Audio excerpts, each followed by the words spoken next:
What do we know about PTSD, TBI, and some of the other physical and mental wounds that soldiers are coming back with? My impression is we don't know a lot.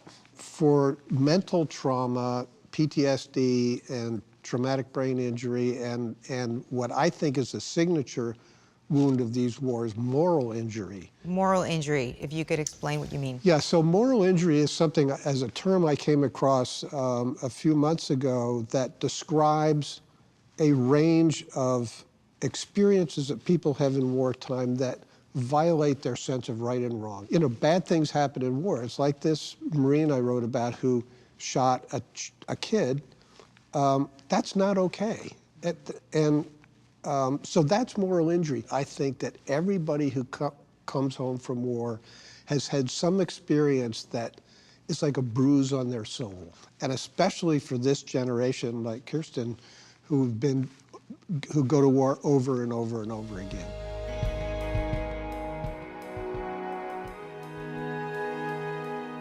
What are the challenges that women veterans face? The differences between the experiences of women veterans are just as different as the experiences of male veterans. Maybe the biggest challenge that women veterans can identify with is that when you come home, women aren't really seen as combat veterans. You know, women or minority veterans who may not necessarily look like the traditional veteran, it's important to recognize them too. So that could help, you're saying, with the reintegration process? Validating the service, validating the experience, helps us on the road to reintegrate.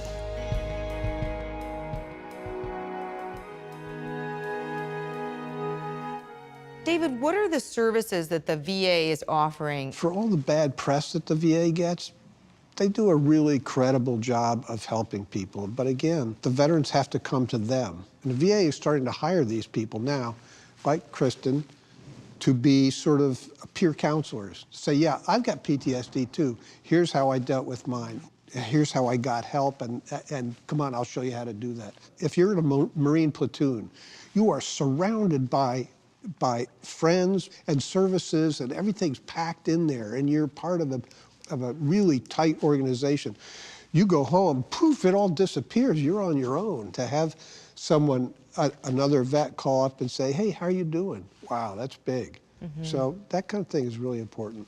Kristen, what do you think? What can families and communities do to support vets? Well, so the awareness is important, PTSD and TBI, and the need to be aware of this. But something that I wanted to add to the important things that you mentioned about post-traumatic stress is what I've heard referred to as post-traumatic growth.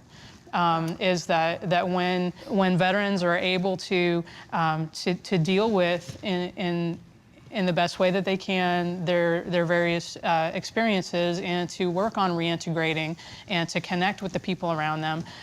We've seen veterans from this generation who've served in Iraq and Afghanistan step up and do some really fantastic things. That's such an important point. I'm glad you brought it up. I completely forgot it. But this whole business of veterans getting re-involved in service, you know, think about it. People join the service in order to be of service. After they get out of the service, you know, they find value in serving in organizations that help people. And there's hundreds of them. And the really cool thing is that it's a good way for civilians and former military people, veterans, to get to know each other. You know, having civilians and veterans working together toward a common good, it's so good. It's so healing for everybody. What more can we do to help vets get employed?